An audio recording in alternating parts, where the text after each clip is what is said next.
Assalamualaikum warahmatullahi wabarakatuh. Kami dari kelompok 1 akan menampilkan presentasi tentang pembentukan minyak bumi dan gas alam.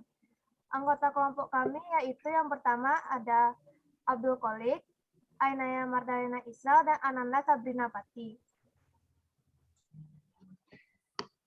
Selanjutnya adalah pengertian dan teori pembentukan minyak dan gas bumi yang akan dibacakan oleh Ananda Sabrina Pati. Baiklah, minyak bumi dan gas alam merupakan hasil akhir penguraian bahan-bahan organik yang berasal dari fosil-fosil makhluk hidup yang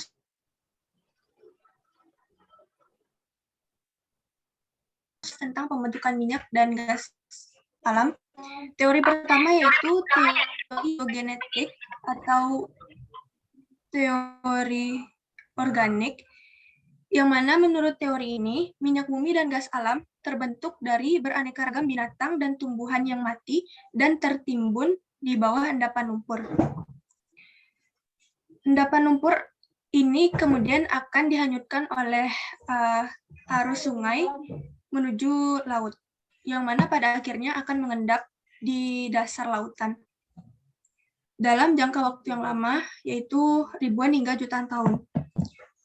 Akibat jangka waktu yang lama, temperatur yang tinggi dan tekanan lapisan batuan yang ada di atasnya mengakibatkan tumbuhan dan binatang yang sudah mati tadi berubah menjadi bintik-bintik dan minyak, bumi, dan gas alam. Teori kedua yaitu teori anorganik. Berdasarkan teori ini, minyak bumi dan gas alam terbentuk akibat adanya aktivitas bakteri. Unsur-unsur oksigen, nitrogen, dan belerang dari zat-zat organik yang terkubur berubah menjadi zat seperti minyak yang berisi hidrokarbon karena adanya aktivitas bakteri. Dan teori terakhir yaitu teori duplex, di mana teori ini merupakan gabungan dari teori biogenetik dan teori anorganik, menjelaskan bahwa minyak dan gas bumi berasal dari berbagai jenis organisme laut, baik hewani maupun nabati.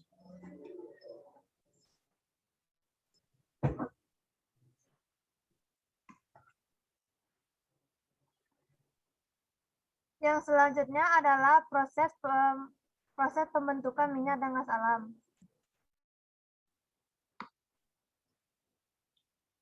Yang akan dibacakan oleh Abdul Qolik. Proses pembentukan minyak bumi dan gas alam.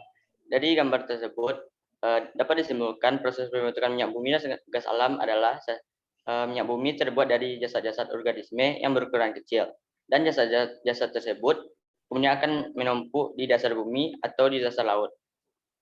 Jasad atau bagian-bagian tersebut akan membentuk bintik-bintik yang warnanya berubah menjadi coklat tua.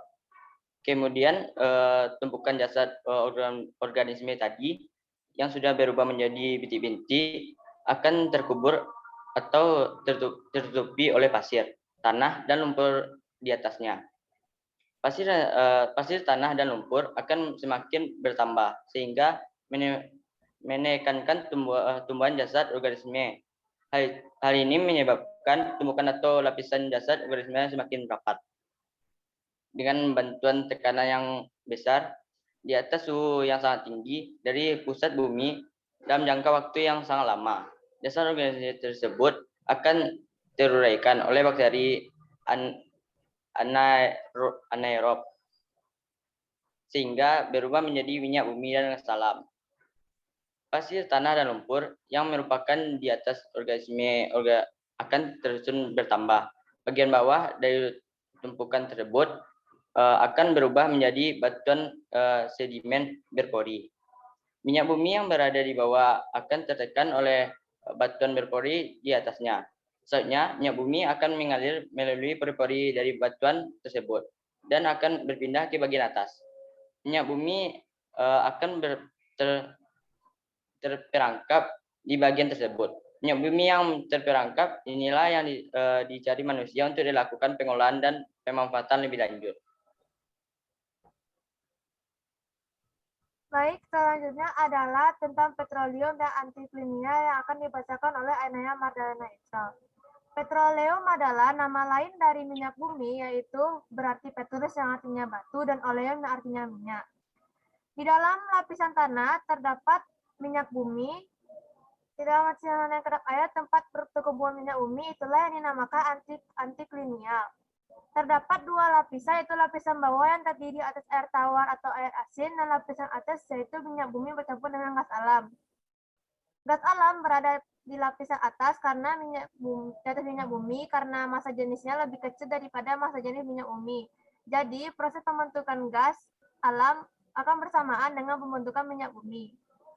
Dan selanjutnya, minyak bumi dapat diambil dengan cara pengeboran. Contohnya seperti di bawah ini. Terima kasih kepada Ibu Guru dan teman-teman yang sudah menonton Zoom ini. Maaf jika ada kesalahan. Assalamualaikum warahmatullahi wabarakatuh.